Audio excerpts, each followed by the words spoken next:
Olá, no programa Consulta ao Doutor Temas Bíblicos de hoje nós vamos falar sobre o novo e vivo caminho. Eu estou recebendo em nosso estúdio Eliseu Bueno, que é escritor e teólogo e vai nos ajudar a aprender sobre este assunto. Então, não sai daí, o Temas Bíblicos está no ar.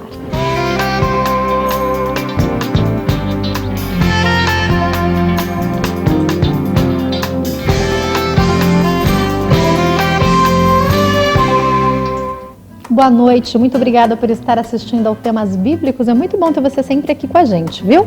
Quero te lembrar que você pode participar enviando pra gente o seu recado através da nossa fanpage, facebook.com/consulta temas bíblicos, facílimo de você nos encontrar. Quer uma sugestão de tema? Você tem alguma sugestão de tema, um assunto que você quer ver aqui no programa? Então envia pra gente a sua sugestão que a gente com certeza vai aceitar, viu? Se você também, além de ter algum assunto, você quer indicar alguém, você fala, olha, eu conheci um pastor, conheci um teólogo, manda pra gente, a gente está aberto às suas sugestões porque o programa ele é preparado especialmente para você e para esclarecer as suas dúvidas a respeito da palavra de Deus. Aliás, falando em palavra de Deus, eu queria falar com vocês sobre o Periscope. Para quem está ligadinho em aplicativos, você gosta dos novos aplicativos, ou então você não tem muita intimidade com isso ainda, mas quer começar a usar, você pode baixar o Periscope no seu celular, seja sistema iOS ou Android, e seguir várias pessoas. É assim que o Periscope funciona. Você pode seguir pessoas, postar vídeos seus, acompanhar vídeos de pessoas. E a nossa sugestão para você é acompanhar o missionário R.R. Soares. É importante que você tenha também o Twitter para ter esse aplicativo. E para seguir o missionário, @RR Soares _. É lógico que eu fiz essa ligação direta com a palavra de Deus, porque através das mensagens você vai ser edificado. Todos os dias praticamente o missionário entra.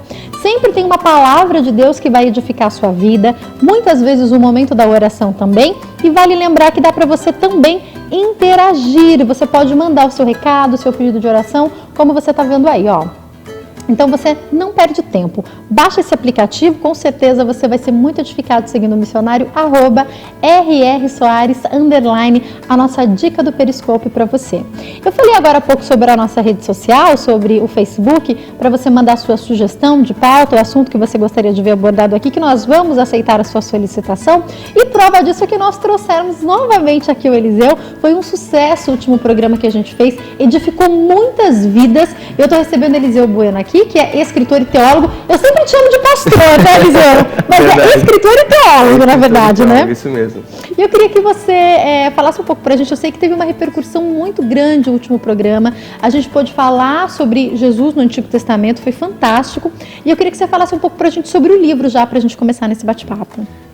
A gente conseguiu aí caminhar, avançar bastante, né? Entender um pouquinho as aparições de Jesus no Antigo Testamento, através de um termo teológico que é a teofania, mas a gente também consegue entender, que eu consegui colocar no livro de uma forma simples, de uma forma didática, que as pessoas conseguissem entender, depois que você entende, pelo menos, quem é Jesus no Antigo Testamento, como que você consegue absorver toda a obra de Jesus realizada na Terra.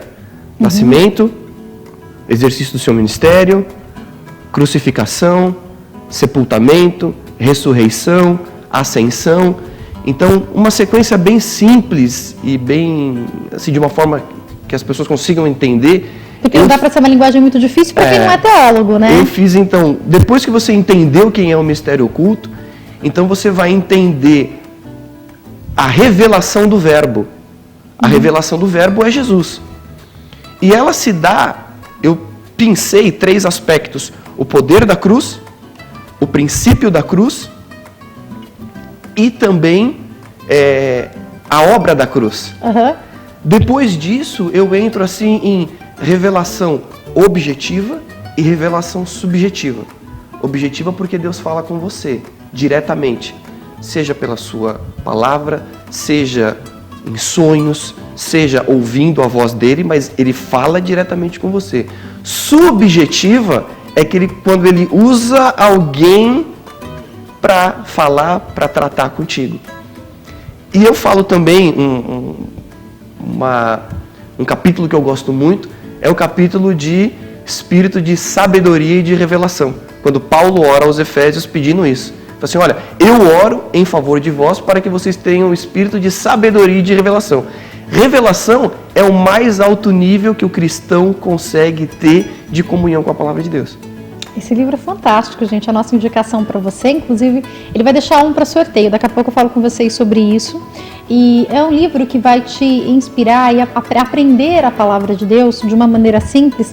Temas que muitas vezes, como o tema de hoje, que a gente vai falar sobre o Novo e Vivo Caminho, são temas que às vezes a gente não estuda muito, a gente sabe que existe a teofania, ou a gente se pergunta, como nós conversamos no outro programa com ele, mas era Jesus ou não era Jesus naquela aparição? Era um anjo? Era com letra maiúscula esse anjo? Ele era Jesus?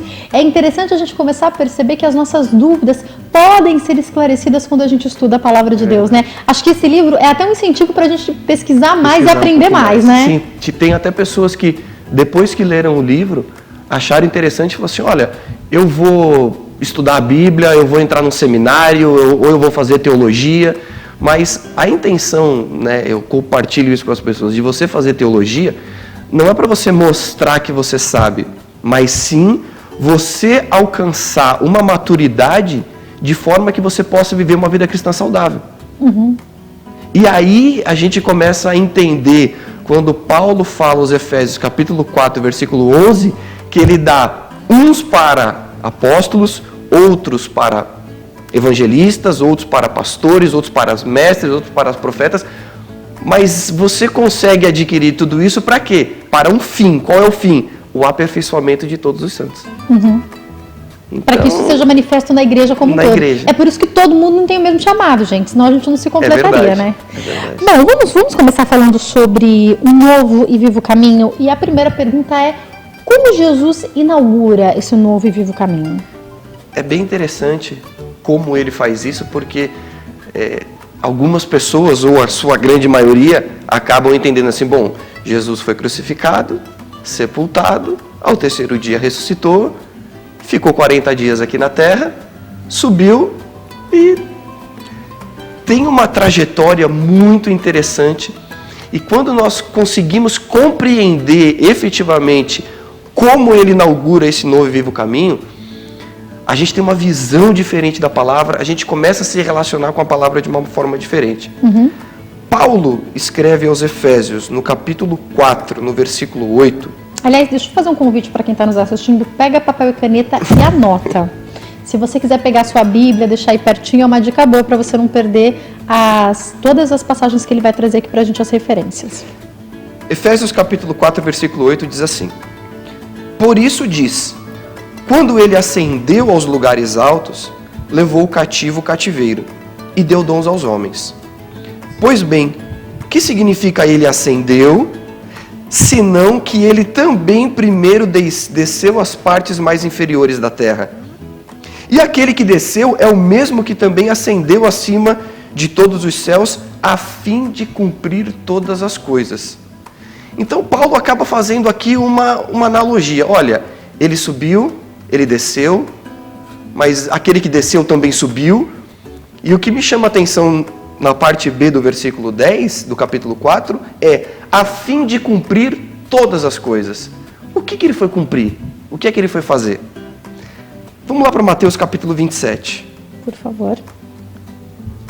Mateus capítulo 27, versículo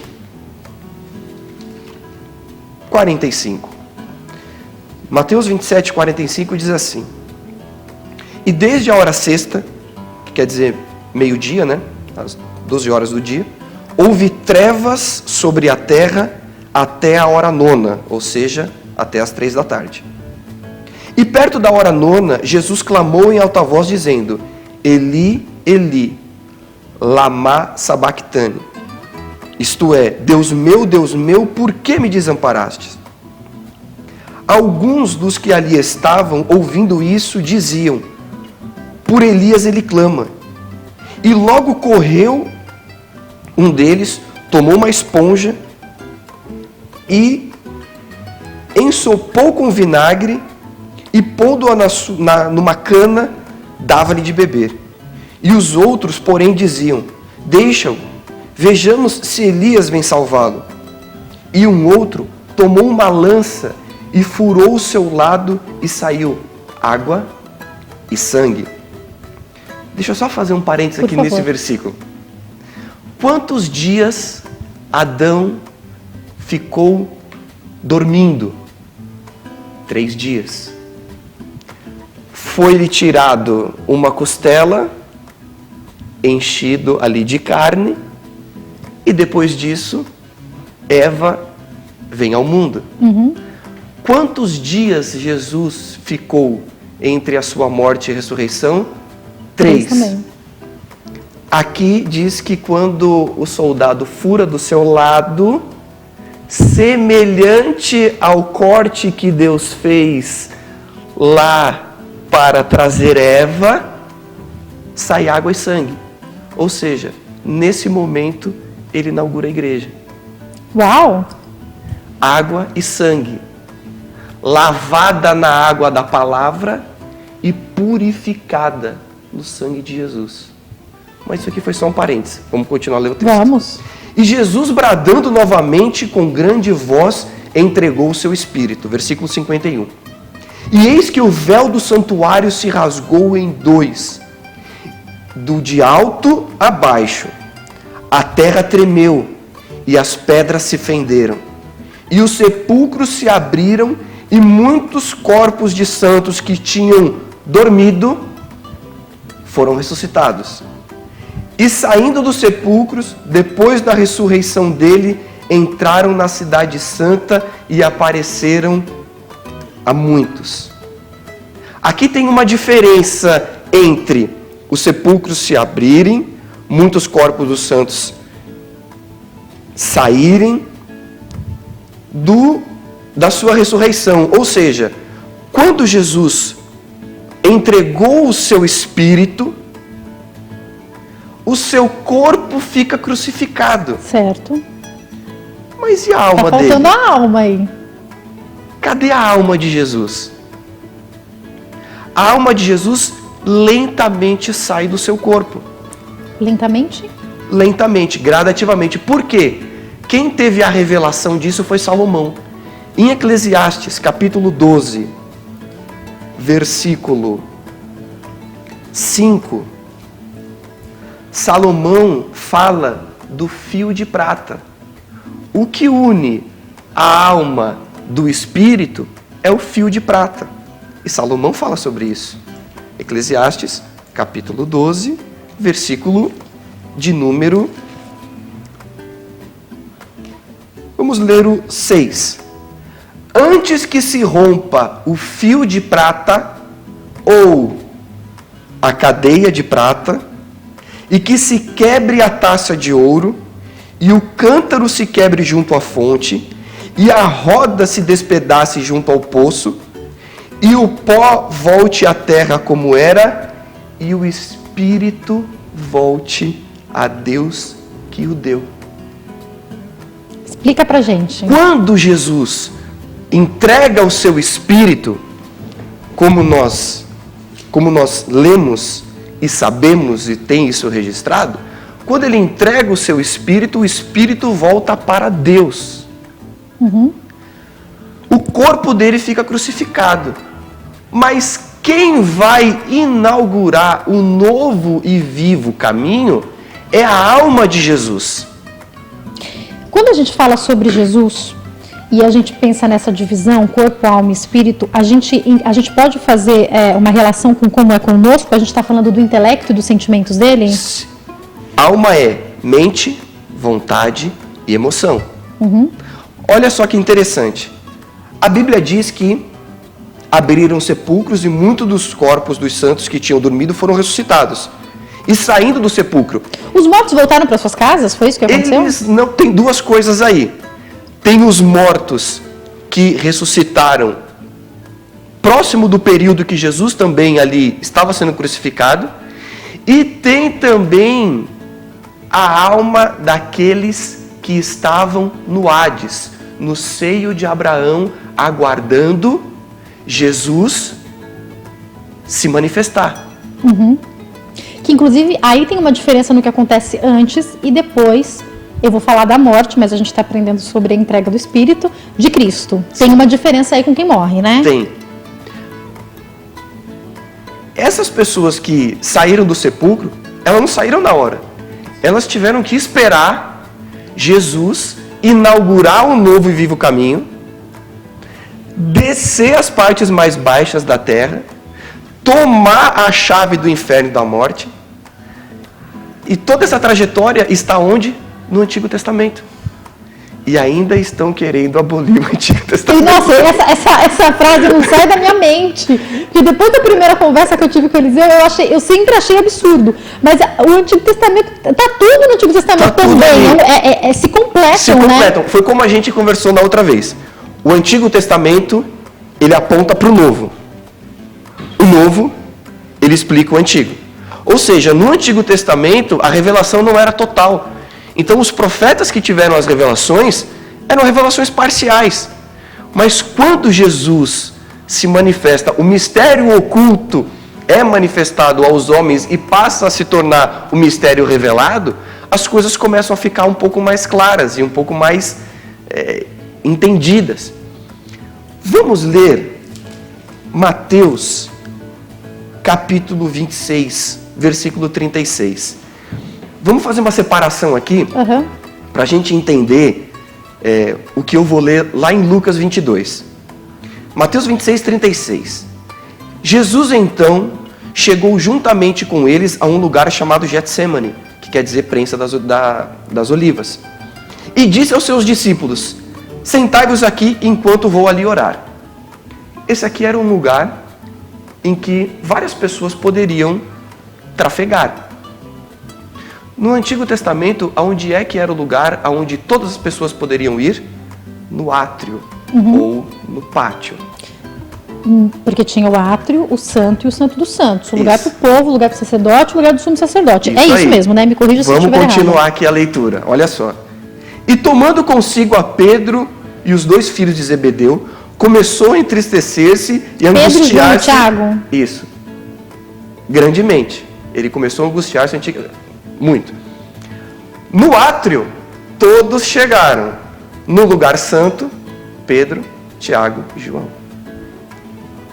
Já restringe um pouco mais. E ainda, versículo 38. Então ele disse: a minha alma, não é o meu espírito, a minha alma está muito triste até a morte.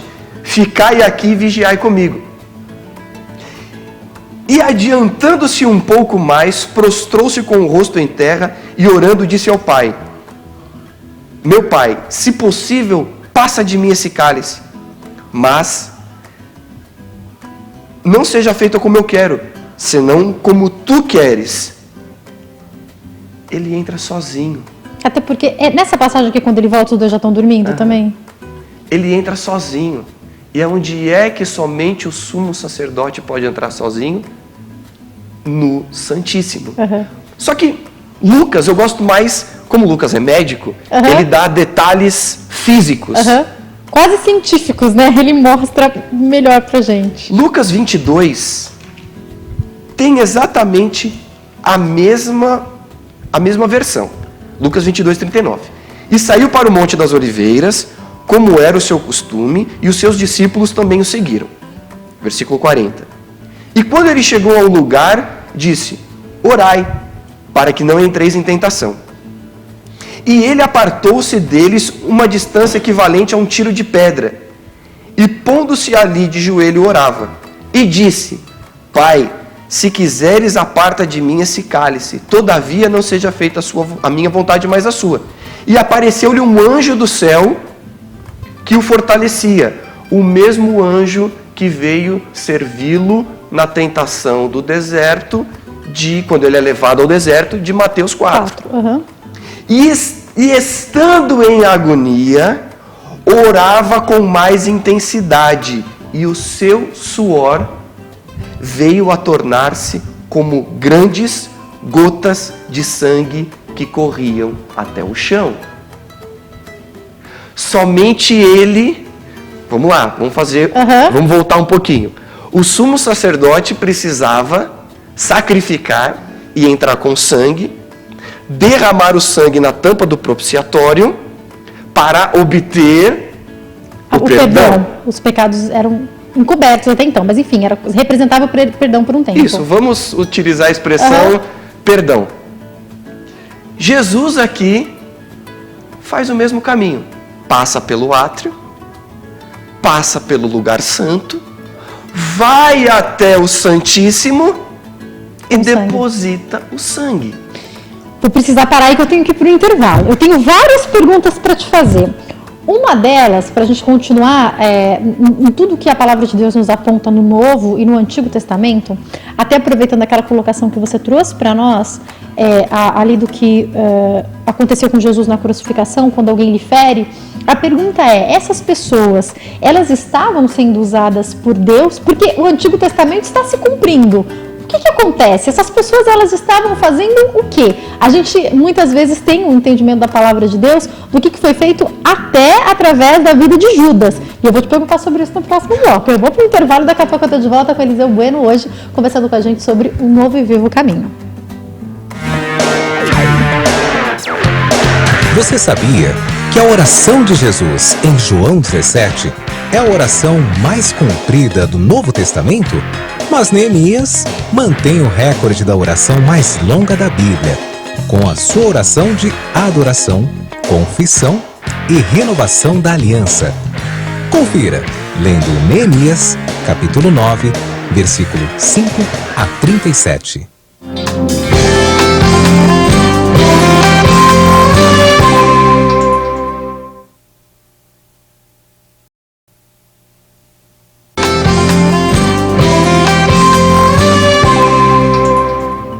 Temas Bíblicos está de volta, hoje falando sobre o novo e vivo caminho com Eliseu Bueno, que é escritor e teólogo. Tem um monte de pergunta para fazer para ele, eu tenho certeza que você também tem um monte de pergunta que quer que eu faça, mas antes da gente continuar esse bate-papo, eu tenho uma dica de filme para você. Você conhecerá a história de Caden. As orações de sua mãe e de sua namorada o faz enxergar um propósito para a sua vida. Antes que seja tarde. Adquira já o seu. Nossa sugestão para você é só você entrar em contato através do site graçafilmes.com.br para ter mais informações. É lógico, adquirir esse ou outros títulos.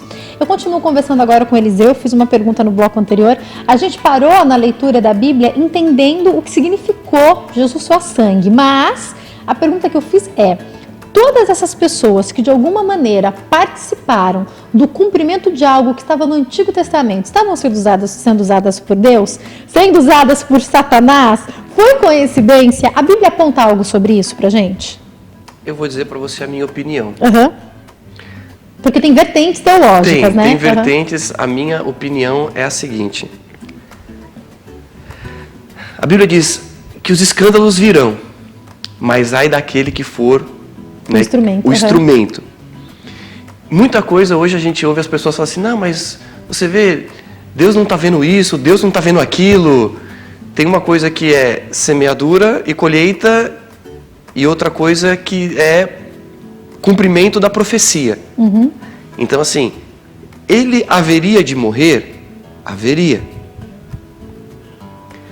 Só que se eu falar para você que no Monte da Transfiguração, quando aparece Jesus, Elias e Moisés, que representa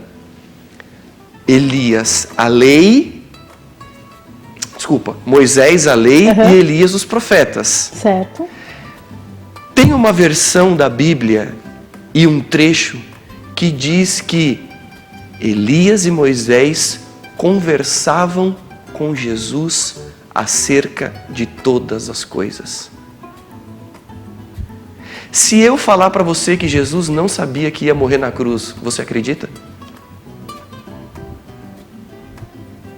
Não. Até ele se encontrar com Elias e com Moisés, ele não sabia que ia morrer na cruz.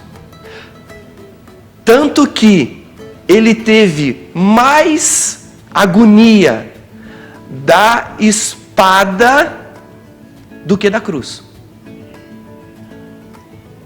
Porque a cruz, ele saberia que ia marcar as suas mãos, os seus pés. Havia uma preparação, digamos assim, né? Havia. Psicológica, talvez, sei lá. Agora, e a espada?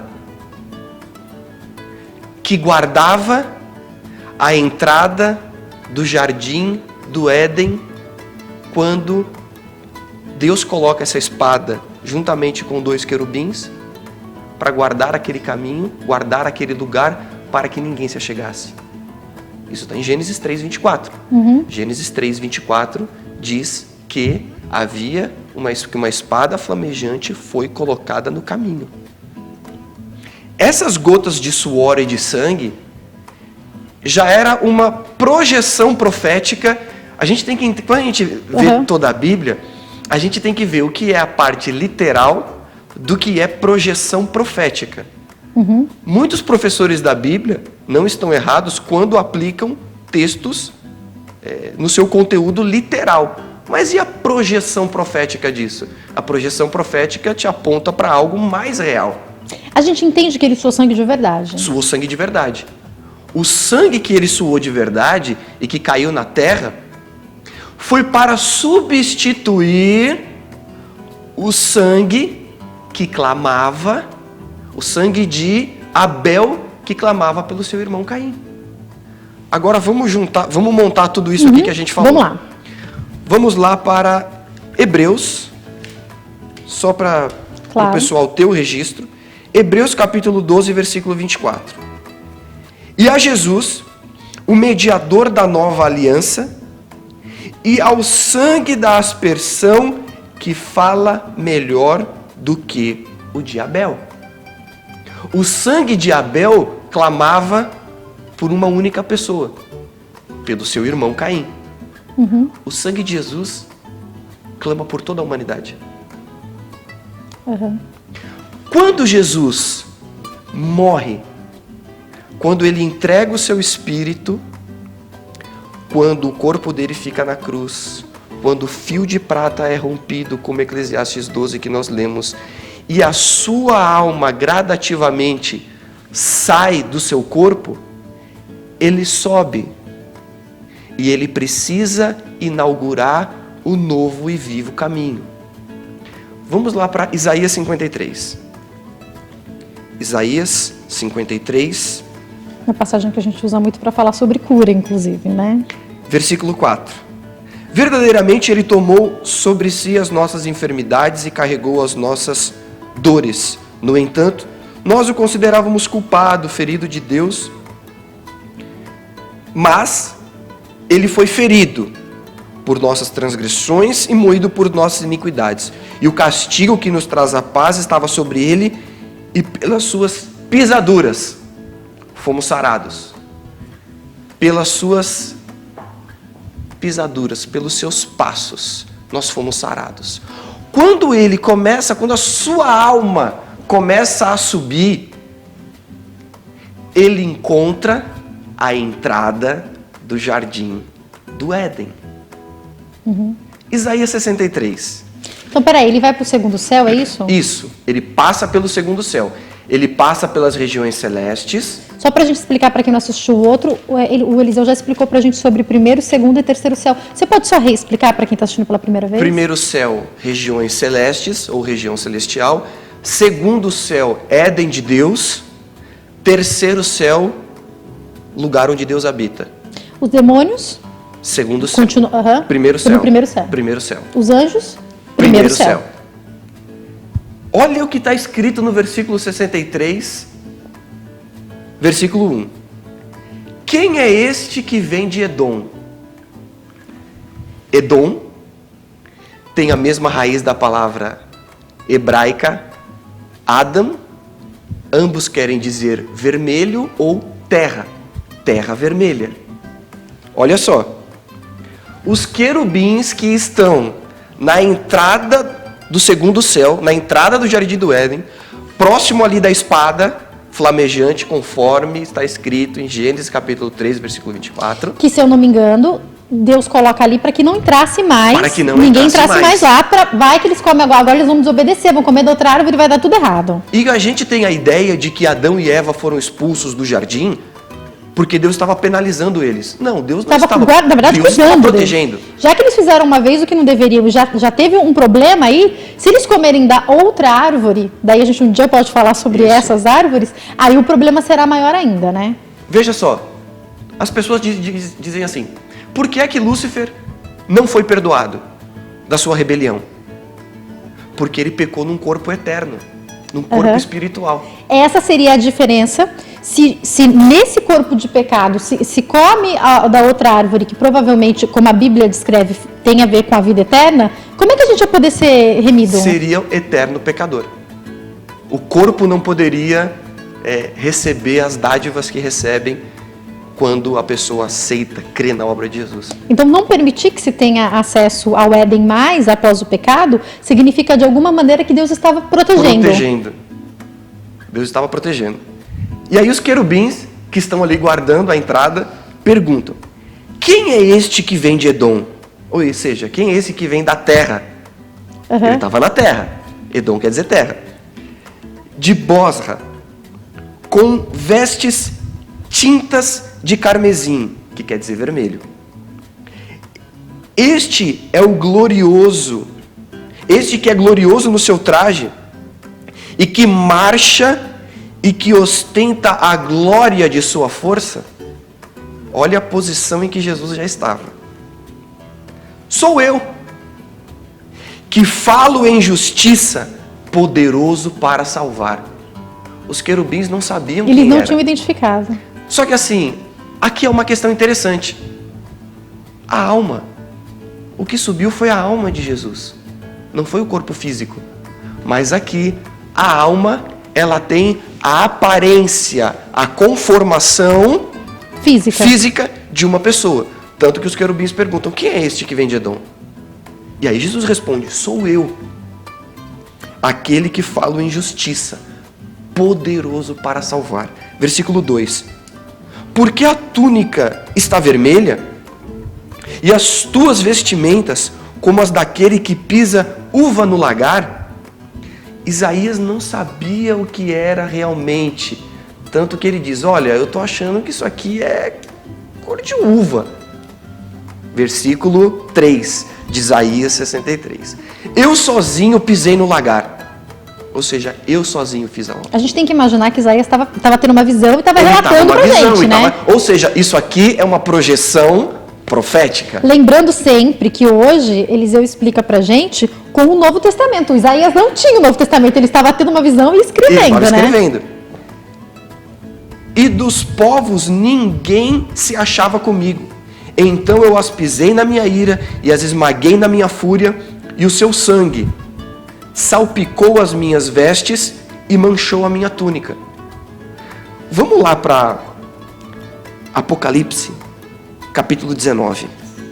Só para a gente fazer aqui uma linha direta, para as pessoas entenderem que foi sangue, mas que Isaías estava tendo uma visão, ou seja, uma projeção profética. Apocalipse 19, versículo 13. E estava vestido com um manto salpicado de sangue, e o nome pelo qual é chamado Verbo de Deus. E seguiam-no os exércitos que estão no céu, e em cavalos brancos, e vestidos de linho finíssimo, branco e puro. Veja, João teve a visão de que ele estava vestido de branco e com a veste salpicada de sangue. Isaías vê e olha e fala assim, bom, eu acho que isso aqui é parecido com o suco da uva.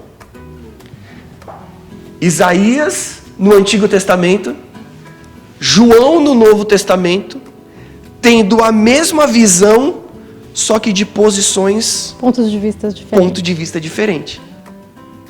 Ou seja, eu preciso do Antigo Testamento. Porque aí ele vai me dar uma ideia, aí eu vou lá no Novo e eu consigo entender melhor. Aqui, quando os querubins olham, mas quem é esse? Jesus se identifica. Só que Jesus tinha que passar pela espada flamejante que guardava o caminho do Éden. para ele poder Lá estava a espada. Lá estava a espada. Física. Você quer ver onde é que essa espada aparece? Claro. Apocalipse 1,16. Apocalipse, capítulo 1, versículo 16.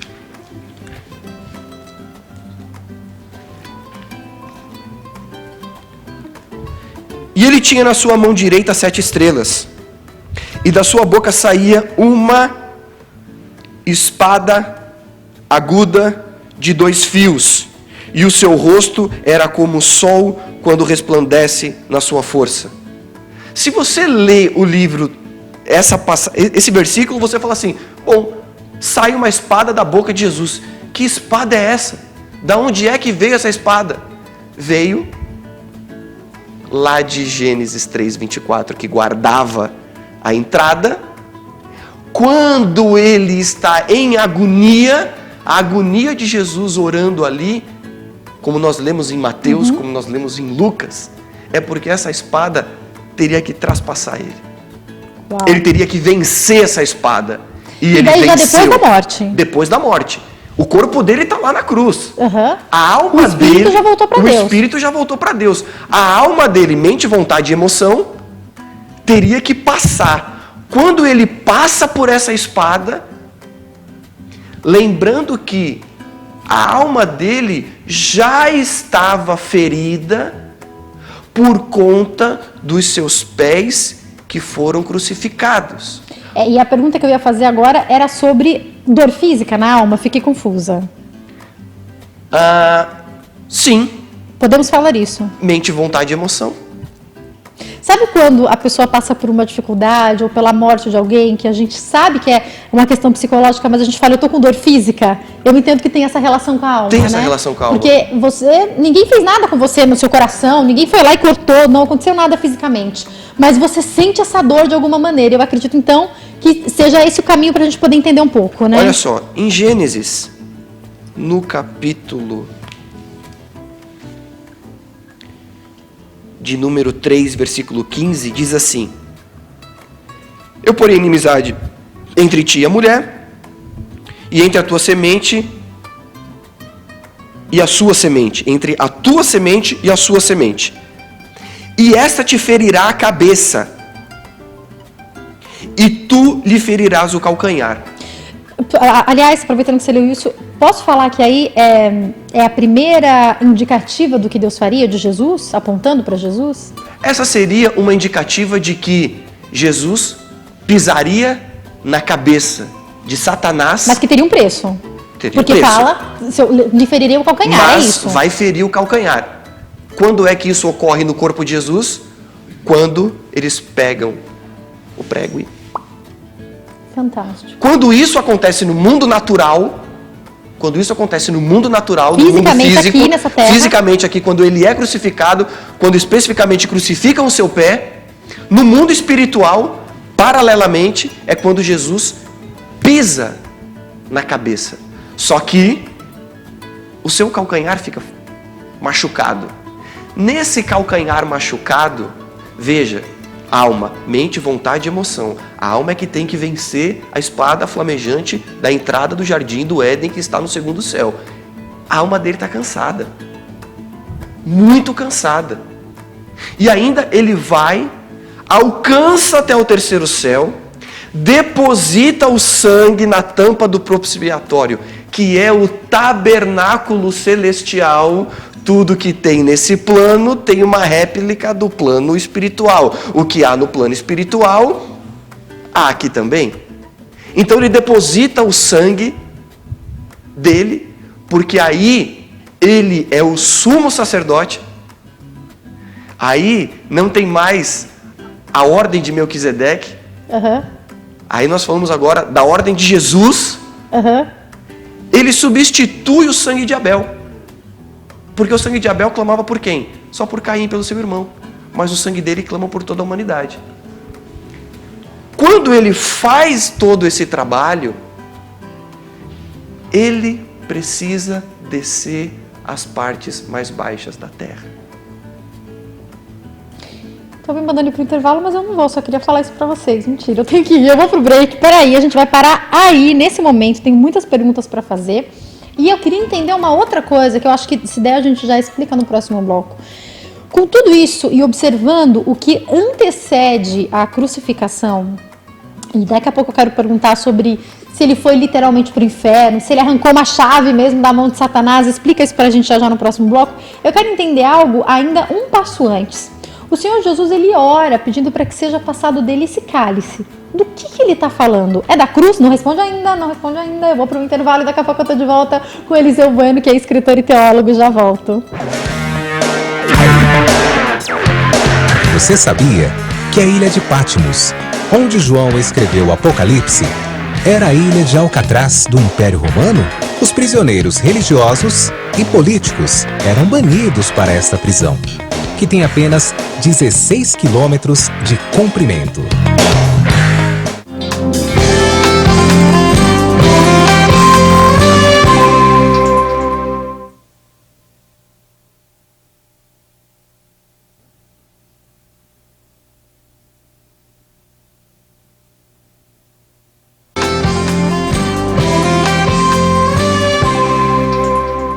Temas Bíblicos está de volta com o escritor e teólogo Eliseu Bueno, falando com a gente sobre o novo e vivo caminho.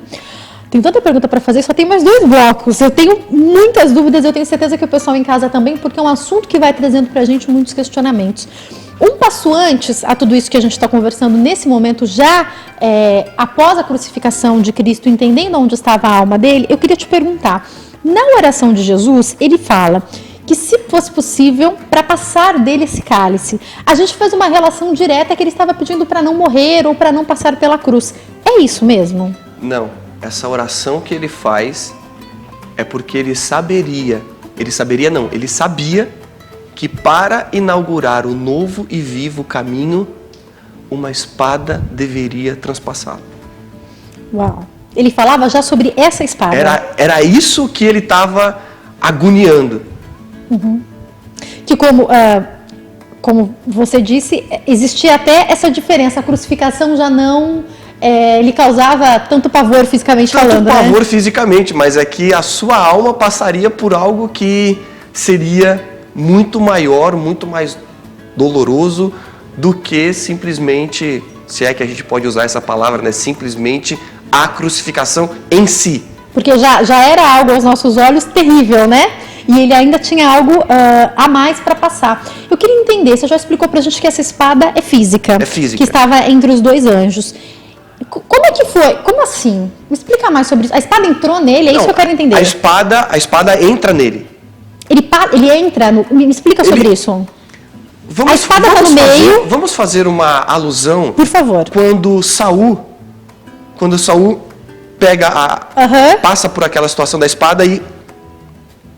Só que nós precisamos entender também que como foi a alma dele, isso acontece no plano espiritual.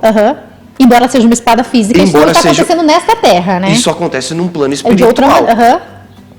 E essa espada, nele, é a mesma que sai de sua boca, conforme Apocalipse 1,16. Porque a gente precisa entender da onde é que vem essa espada.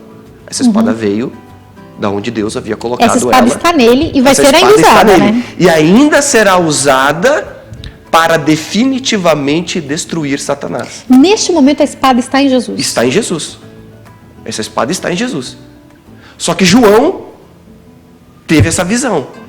Isaías, né, conforme a gente viu, teve uma visão parcial. O que eu me lembro nesse momento é quando a gente lê os 3 evangelhos. Eu me lembro que logo que eu me converti, eu fiz essa pergunta para o meu pastor. Eu peguei, achei alguma referência que estava nos 3 evangelhos e eu falei para ele, não, mas olha, tem uma diferença de um detalhe aqui, de um detalhe aquele. Já que nós estamos falando sobre pontos de vista de uma pessoa, mesmo que seja uma situação física, daqui eu tenho uma visão que o Eliseu tem outra, ele está vendo aqui pela lateral. Então tudo isso conta e da mesma maneira, a interpretação de uma visão de Isaías foi diferente da interpretação de João, mas a gente consegue entender que é a mesma coisa. Que é a mesma coisa. E aí a gente vê que a Bíblia não se contradiz. Ela se completa. É a mesma visão que Daniel tem e que João também tem. João olha e vê e fala assim, olha, parece um cordeiro como que foi morto. Daniel fala assim, não, é o leão da tribo de Judá. Ou seja, 2 homens em épocas completamente diferentes, mas na eternidade Deus pega a revelação, dá a revelação para um e dá a revelação para o outro. Fantástico. Agora, só que a obra de Jesus não para só aí. Uhum. A alma dele foi lá, inaugurou o novo e vivo caminho e... Então, peraí, já há inauguração a partir do momento que essa espada é selada em Cristo. Sim. Há um novo caminho. Aí ele deposita o sangue dele no tabernáculo celestial que está No Éden, isso. no 3º céu.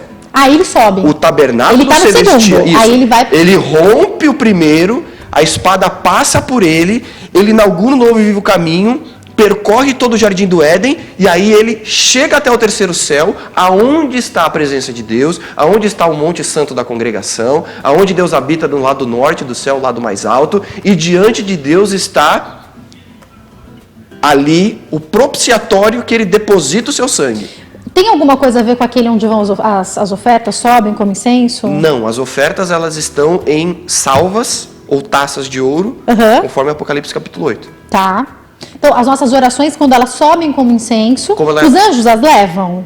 Um anjo pega a nossa oração numa salva, leva até a presença do Senhor, mistura com o incenso da adoração dos anjos que estão no céu, chacoalha isso diante das pedras afogueadas que estão abaixo do trono de Deus, e Deus sente a nossa oração. Deus, ele não ouve oração, Deus, ele sente oração.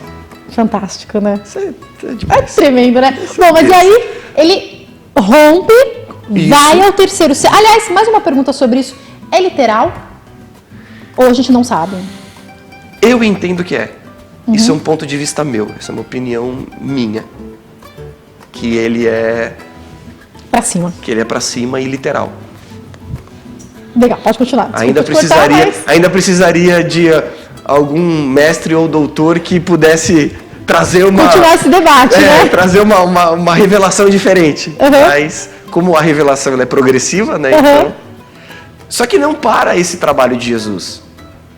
A alma dele precisa continuar ainda a exercer toda a sua função de destruir o diabo, destruir suas obras, para que tudo se cumpra. Isso tudo aí estão passando 3 dias. É nesses 3 dias. Dentro dos 3 dias. Olha só, esse período em que ele sobe, inaugura um novo e vivo caminho, passa pelo 2º céu, passa pelo primeiro, passa pelo segundo, a espada traspassa ele chega e deposita o sangue. Isso é no primeiro dia.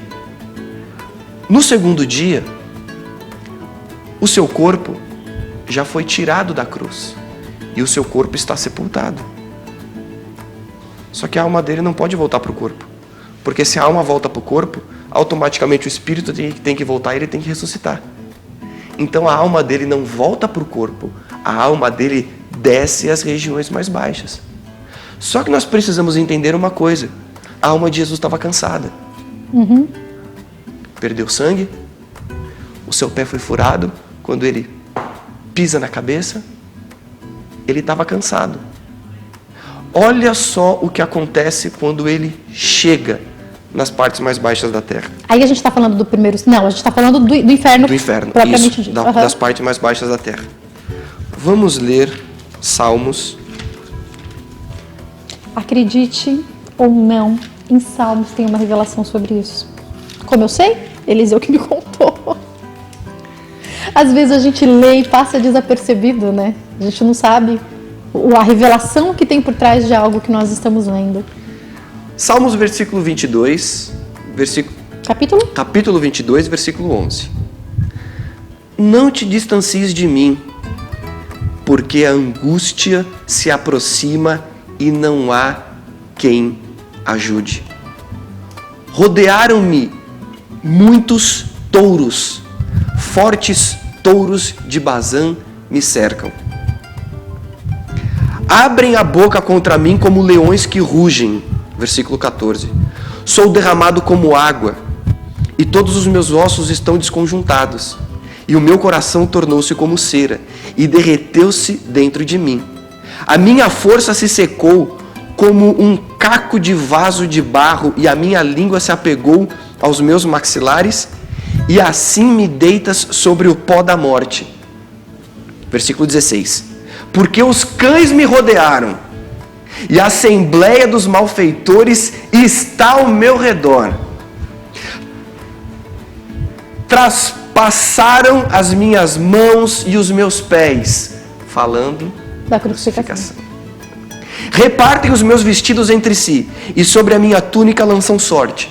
Uau! Isso aconteceu no plano natural. Aham. Veja, isso aqui é um salmo messiânico. Essa é a visão profética que Davi está tendo. E até te perguntar, foi Davi que escreveu este salmo, né? Mas tu, isso mesmo, ó Senhor Jeová, não se distancies de mim. Ó tu, fortaleza minha, apressa em ajudar-me. Livra a minha alma da espada e do poder do cão a minha vida. Tudo que está acontecendo no plano físico, na crucificação, vai acontecer com a alma dele no plano espiritual quando ele chega lá, diante de todos os demônios, diante do diabo. Só que é o seguinte, quando Jesus fere a cabeça de Satanás, Satanás não está junto com Jesus nesse momento em que ele desce as partes mais baixas. Ele está no sepulcro de Jesus, conforme o Salmo 17, que aí eu deixo para os nossos telespectadores lerem e estudarem um pouco, que é tanto a morte quanto Satanás vasculhando o corpo de Jesus para ver se teria alguma coisa que pudesse acusá-lo ou condená-lo. Queriam encontrar no corpo de Jesus se havia falta de santidade, falta de conduta. Queriam que não fosse válido o sacrifício. Que não fosse válido o sacrifício, porque deveria ser um cordeiro sem mácula. Eu sei que é impossível a gente falar o que pensa Satanás, né, nesse momento, mas de alguma maneira ele achou que pudesse vencer mesmo em meio àquela situação, então? Sim, porque Jesus morreu. Jesus morreu. Eu venci. Jesus morreu. Olha o versículo 21 do Salmo 22. Salva-me da degola do leão e do poder dos chifres dos búfalos, para que eu proclame o teu nome aos meus irmãos. Quem são esses irmãos? Todos aqueles que estavam esperando a manifestação de Jesus, que morreram, estavam no seio de Abraão aguardando Jesus. Olha só como é importante aquilo que Deus nos dá, nós usarmos em favor das outras pessoas. A gente pode entender em que período essas pessoas morreram, então? São pessoas que ouviram falar de Jesus ou que esperavam o Messias? A gente consegue ter essa interpretação? As pessoas que ouviram falar de Jesus, ouviram falar de Deus, que creram em Deus, que creram em Jesus e que morreram na expectativa de que o veriam. Porque olha o que ele fala: para que eu proclame o teu nome aos meus irmãos e no meio da congregação cante louvores. Eu vou dizer para você, foi nessa hora, isso é uma opinião minha, que o sangue de Jesus tem efeito no propiciatório diante do Pai no terceiro céu. Aquele sangue que já havia sido derramado. Aquele sangue foi derramado. Jesus chega diante do Hades, só que para ele libertar os irmãos, para ele libertar aqueles que aguardavam Jesus, ele tinha que passar por quem? Pelaquela barreira de demônio que se acumulou ali. Que aí ele coloca como touros, é isso? Touros de Bazã, como o chifre dos búfalos. Agora, será que Deus ouviu a oração de Jesus? Com certeza. Salmo 18. Jesus continua a sua oração. Eu te amo, ó Senhor Jeová, fortaleza minha. O Senhor Jeová é a minha rocha, o meu castelo forte, o meu libertador, o meu Deus, a minha fortaleza em quem eu me refugio, o meu escudo, o chifre da minha salvação e do meu baluarte. Invoco o nome do Senhor Jeová, digno de louvor, e serei salvo dos meus inimigos. Davi invoca o nome do Senhor e será salvo dos seus inimigos. Jesus invoca o nome do Senhor. Ligaduras de morte me rodearam, e torrentes de Belial me aterrorizaram. Cordas do Sheol, morada dos mortos, me enredavam, e ciladas de morte estavam preparadas para mim. Na minha angústia invoquei ao Senhor, gritei por socorro ao meu Deus, e desde o seu santo templo ele escuta a minha voz, e o meu clamor chegou aos seus ouvidos. A terra foi comovida e tremeu, e os fundamentos dos montes se estremeceram e se partiram, porque ele se enfureceu. Deus começou a se manifestar. Das suas narinas subiu fumaça, e da sua boca manava um fogo consumidor, flamejando e reluzindo diante dele. Ele baixou os céus e desceu. Meu Deus. E densas trevas haviam debaixo dos seus pés. Densas trevas. Porque quando Jesus morreu... Isso aí a gente está... A gente está falando do segundo dia. Isso aqui aconteceu no segundo dia. E peraí, isso aí está acontecendo enquanto Jesus está lá no inferno. Está lá no inferno. Tendo que vencer, porque eu acho muito importante a gente, nesse momento, pontuar uma coisa que serve para nós. Muitas vezes o cristão acha que por servir a Deus ele é blindado e nunca vai passar por problemas. Jesus fez a sua oração a Deus e ele não deixou de passar pela situação, mas ele teve livramento e o consolo do Senhor para que ele passasse por isso. Acho que vale lembrar, né? Isso aí. O que Davi está passando é uma projeção profética do que Jesus ia passar. Versículo de número 10. Montou sobre um dos querubins e empreendeu um voo e plainava sobre as asas do vento. Das trevas fez um manto aonde se ocultou, e a escuridão das águas e de espessas nuvens nos céus era o seu pavilhão. Do resplendor que havia diante dele, as densas nuvens se fizeram e descarregaram granizos e raios. Deus está saindo do terceiro céu, passa pelo segundo céu, passa pelo primeiro céu e Deus está descendo. Isso aí eu posso entender que é literal, né? Sim, Deus está descendo. Disparou as suas setas e dispersou os meus inimigos e descarregou os seus relâmpagos e os desbaratou. Então apareceram o leito das águas e foram expostos aos fundamentos do mundo por causa da tua repreensão. Ó Senhor Jeová, por causa do sopro das tuas narinas. Deus só soprou com as narinas. Fendeu a terra, apareceu as partes baixas, apareceu água. Versículo de número 16. Debruçou do alto e estendeu as suas mãos e tirou-me de muitas águas. Livrou-me de um forte inimigo e dos que me aborreciam, pois eram mais fortes do que eu. Jesus reconheceu que a alma dele estava forte e que sem Deus ele não conseguiria vencer todos aqueles demônios. Trouxe-me, olha só esse versículo. Eu parei no mais forte do que eu, 18. Anteciparam-se e enfrentaram-me no dia da minha adversidade, mas o Senhor Jeová foi o meu Salvador. Aqui Deus chega às partes mais baixas, versículo 19. Trouxe-me para um lugar espaçoso e livrou-me, porque ele se agradou de mim. Deus foi até o inferno e pegou Jesus? Deus foi até o inferno, voou nas asas do querubim, como nós lemos. Ele tira Jesus de lá temporariamente. A Bíblia diz: trouxe-me para um lugar espaçoso. Deus tira a alma de Jesus daquele lugar de tormenta. O Senhor Jeová me recompensou conforme a minha justiça, e recompensou-me conforme a pureza das minhas mãos. Não há justiça que eu faça que o Senhor possa me recompensar. Não há pureza da minha mão que o Senhor também possa me recompensar. Quando nós lemos um texto desse e falamos assim, não, eu sou justo, eu sou puro, não, só um pouquinho. Essa oração é uma recompensa de Deus para com Jesus, com a sua obra que foi perfeita. Versículo de número 21.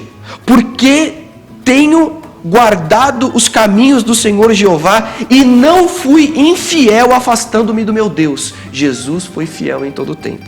Porque todos os seus preceitos estavam diante de mim e eu não me afastei de mim e dos seus estatutos. Eu me conservei íntegro para com ele e obtivesse-me toda a iniquidade. Pois o Senhor Jeová me recompensou conforme a minha justiça, segundo a pureza das minhas mãos, segundo os seus olhos. Porque como eu fui fiel, ele se mostra fiel. Eu fui íntegro, ele se mostra íntegro. Com os puros, ele se mostra puro. Mas com os perversos, ele será indomável. Deus é indomável contra o perverso. Eu posso usar uma palavra assim, não controlável. Versículo 27. Porque tu salvas o aflito, mas abaterá aos de olhos soberbos. Pois tu, Senhor Jeová, acenderá a minha candeia e o Senhor iluminará as minhas trevas. Aqui Jesus brilha no inferno. Pois contigo triunfo contra esquadrões, pois com o meu Deus eu salto muralhas. O caminho de Deus é perfeito, a palavra do Senhor é provada no crisol. Ele é escudo para todos aqueles que confiam. Versículo 31. Pois quem é Deus senão o Senhor? E quem é o rochedo senão o nosso Deus? Deus é quem me cingiu de força e aperfeiçoou o meu caminho. Aqui, ó, a alma de Jesus começa a ser fortalecida. Ele deu aos meus pés a agilidade das corças e me capacita para que eu me mantenha em lugares altos. Posição, fortaleza. E Ele é quem adestra as minhas mãos para o combate, até que os meus braços possam vergar um arco de bronze. Deus está fortalecendo Jesus. Vamos ver o efeito disso aqui, Jaqueline. A gente está no segundo dia. Nós estamos no segundo dia. Deus está recompensando e fortalecendo. Deus está recompensando, fortalecendo, dizendo a sua obra foi justa, eu aceitei toda a sua obra. E espera aí que eu vou para um intervalo. Eu vou para um break, daqui a pouco eu estou de volta, a gente continua lendo. Salmo 18? Salmo 18. Salmo de número 18, eu vou para um break. Se você quiser aproveitar e pegar a sua Bíblia, pega lá. Eliseu Bueno, escritor e teólogo, já continua conversando com a gente sobre o novo e vivo caminho. Já volto. Você sabia que usar azeite como remédio era uma prática comum nos tempos bíblicos? O bom samaritano, na parábola de Jesus, derramou óleo nas feridas da vítima.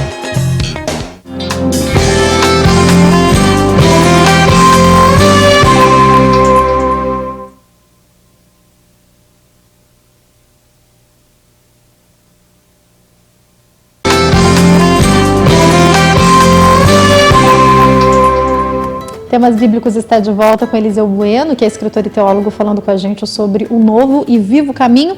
Estávamos lendo o Salmo de número 18. No segundo dia, Jesus estava sendo fortalecido por Deus, ele estava sendo recompensado por Deus. E o que acontece com tudo isso? Versículo 36 do Salmo 18.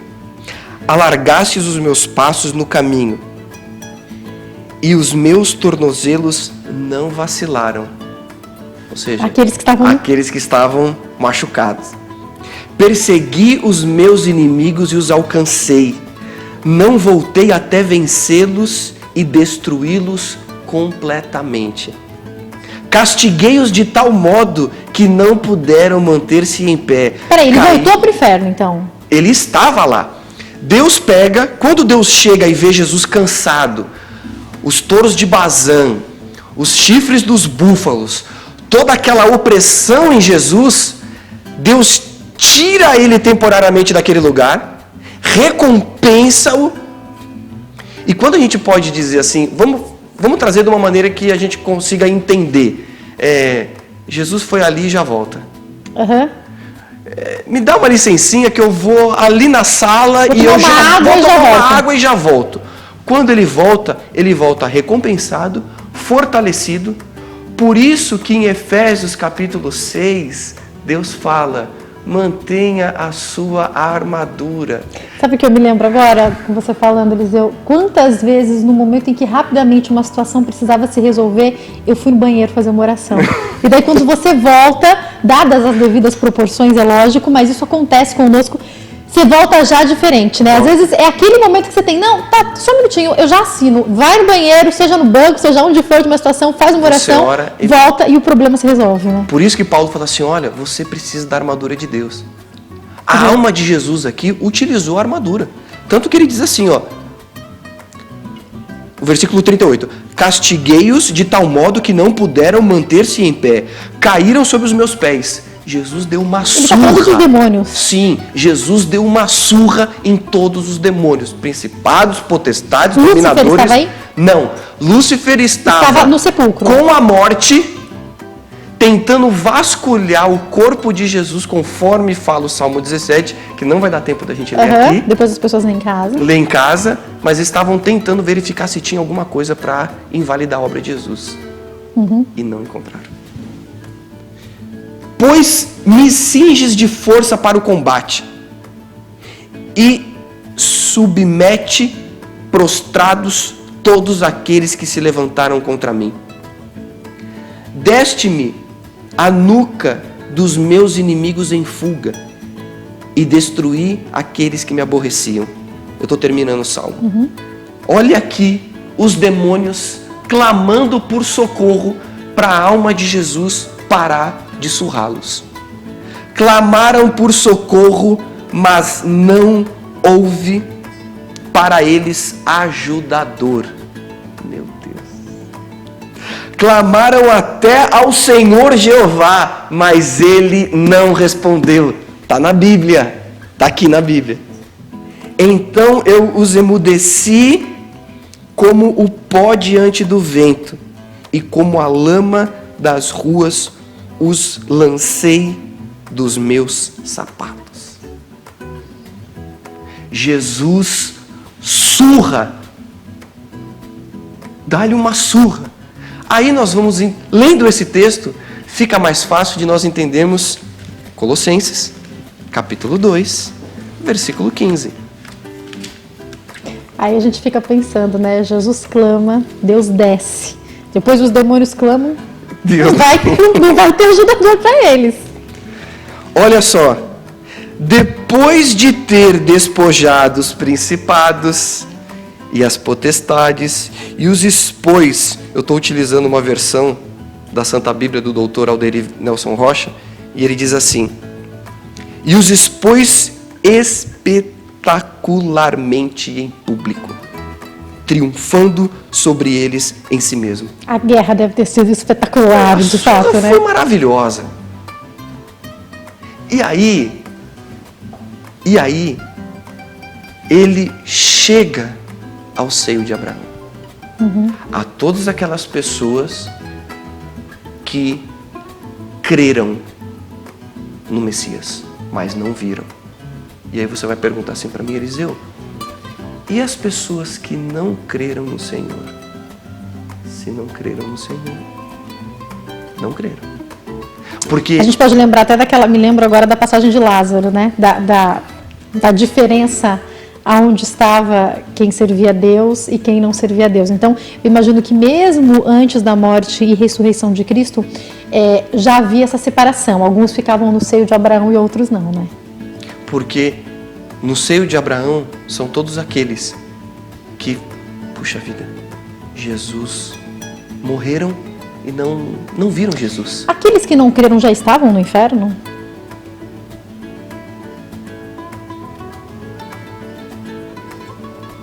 Porque o Senhor se manifesta para aquele que Ele quer e para aqueles que o buscam.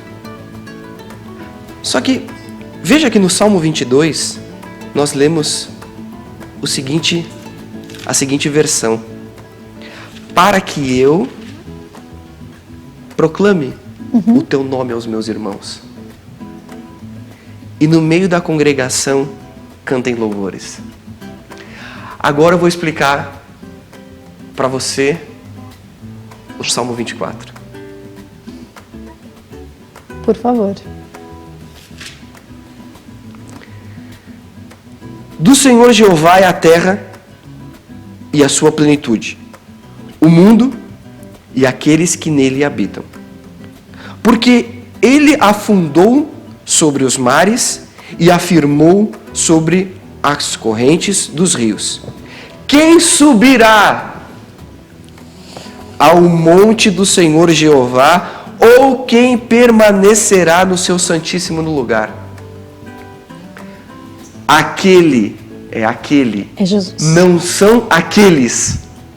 Aquele que é limpo de mão e puro de coração, e que não entrega a sua alma aos vãos propósitos, nem jura seus votos com falsidade. Este receberá a bênção do Senhor Jeová e a justiça do Deus da sua salvação. E esta é a geração daqueles que o buscam, daqueles que buscam a sua fé, ó Deus de Jacó. Vamos montar um quebra-cabeça aqui. Quando Jesus aparece ali no segundo dia, que quando ele está dando essa surra nos demônios, ele aparece com armadura. Ele é cingido de força. Paulo explica isso em Efésios 6, a partir do verso 11. E você vai se lembrar o que está escrito em Juízes, no capítulo 5, de 13 a 15, quando Josué está preparando para a batalha, e aí aquela manifestação teofânica de Jesus aparece, e ele diz assim: quem és tu? É um dos nossos ou dos nossos inimigos? Ele fala: não, eu sou o primeiro. Eu sou o capitão dos exércitos do Senhor. Nessa ocasião em que Jesus está dando uma surra nos demônios, está vencendo toda a obra do pecado, toda a obra maldita, os anjos se lembram que um dia eles viram um homem que se manifestou como o príncipe dos exércitos do Senhor. Aí eles começam a dizer: levantai, ó portas, as vossas cabeças, levantai-vos, ó portais eternos, e entrará o Rei da Glória. Quem é o Rei da Glória? O Senhor Jeová, forte e valente, o Senhor poderoso em batalha. Levantai, ó portas, as vossas cabeças, levantai-vos, ó portais eternos, e entrará o Rei da Glória. Mas quem é o Rei da Glória? É o Senhor dos exércitos, ele é o Rei da Glória. No outro programa você perguntou assim para mim: Eliseu, os anjos aqui sabiam que era Jesus? Eu falei para você: não, não era. Eles não sabiam. Eu não poderia fazer aquela afirmação sem antes explicar tudo isso. Porque aqui, esses anjos estão adorando a Jesus. Veja, no Salmo 22, Jesus ora e fala assim: Senhor, eu quero proclamar o teu nome aos meus irmãos, e nós vamos entoar louvores, nós vamos te adorar. Aonde é que está essa adoração que eles fazem? Está lá em Apocalipse 5. Eles subiram junto com Jesus. Eles sobem junto com Jesus. Olha só o que está em Apocalipse capítulo 5, verso de número 11. E olhei, é a visão de João, e olhei, e eu vi a voz de muitos anjos ao redor do trono, e dos querubins e dos anciãos. E a multidão dos anjos era de miríades, que quer dizer milhares de milhares, que clamavam com grande voz, dizendo: digno é o Cordeiro, que foi imolado, de receber poder, 1, riqueza, 2, sabedoria, 3, fortaleza, 4, honra, 5, glória, 6, louvor, 7. Uma adoração completa para aquele que venceu. Fantástico. Só que se nós formos comparar, aí você fala assim: Eliseu, mas por que você diz que são eles?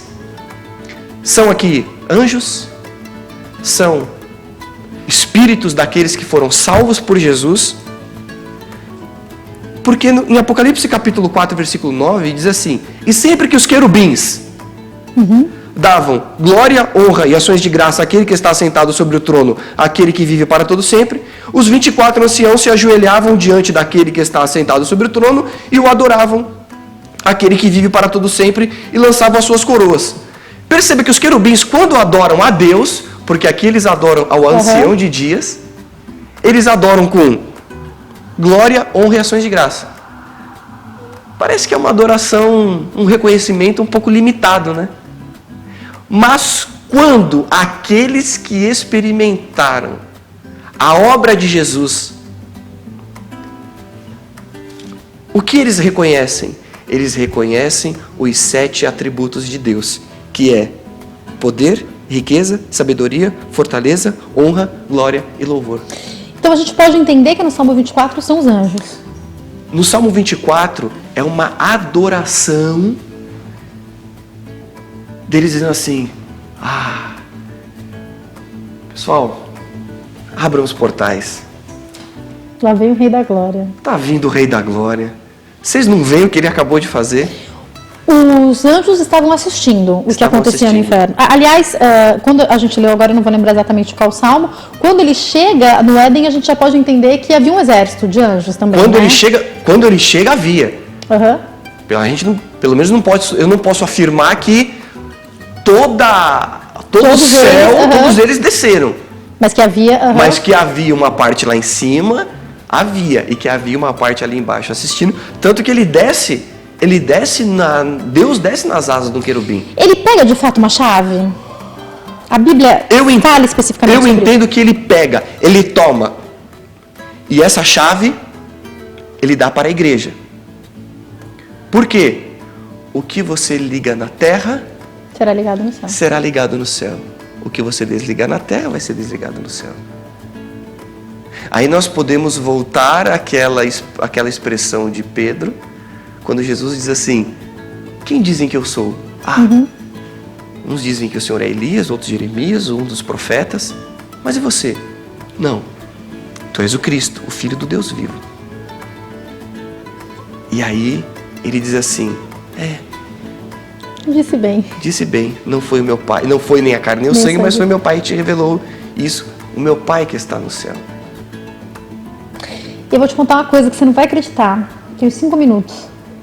Agora eu preciso que você consiga fechar isso em 5 minutos, porque a pergunta é, a gente está falando ainda do segundo dia? Estamos falando do segundo dia. E no terceiro dia, gente? Ele ressuscita. No segundo dia. Então, mas a alma volta, é isso que eu quero entender. No segundo dia, espírito? A alma que estava trabalhando aqui nas partes mais baixas da terra, a alma, vamos fazer algo bem simplório, bem simples assim. A alma volta para o corpo, o espírito dele volta para o corpo e ele ressuscita. Quando ele ressuscita, ele fica ainda mais 40 dias sobre a terra. Até de fato ter a sua ascensão definitiva. Na ascensão definitiva dele é o Salmo 24. Fantástico! Conseguimos fechar. Brincadeira, não era 5 minutos não, a gente tem que encerrar já. Eu sei que você ainda deve ter aí N perguntas, mas já te convido para voltar a São Paulo e para voltar aqui para a gente continuar esse bate-papo. Tenho certeza que vai render muito. Você gostou? Tem várias perguntas para fazer? Já manda pra gente lá no Facebook do programa que a gente encaminha pro Eliseu e da próxima vez que ele vier a gente pode continuar esse tema, porque aí várias perguntas podem ser feitas. Eu queria te perguntar como é que a gente pode entrar em contato contigo, quem quiser, conta pra gente. Tem um e-mail, né? Quem quiser tem um e-mail, eliseubueno@yahoo.com.br, e também quem quiser adquirir o meu livro, As Faces da Revelação de Deus para o Homem, você pode encontrar no site da livraria Erdos, que é www.erdos.com.br. E agora, no fim do programa, a gente vai fazer o sorteio do livro, tá? Você entra... Aliás, vamos fazer o seguinte. Segunda-feira você entra lá no Facebook do programa, na nossa fanpage, facebook.com/consulta temas bíblicos, e vai ter lá o aplicativo para você participar do sorteio, tá bom? Muito obrigada pelo seu carinho, pela sua audiência. É um prazer ter você com a gente sempre aqui. Muito obrigada por ser volte sempre. Obrigado, um beijo à sua esposa que está nos bastidores, a Thaís. Isso. Muito obrigada por ela ter vindo aqui também. Convido vocês para voltarem sempre, tá? Uma ótima noite. Muito obrigada a você, uma excelente noite, tá? Até amanhã no nosso programa, às 2h05 da tarde, e semana que vem, no Temas Bíblicos, a gente se encontra novamente. Um beijo grande. Tchau!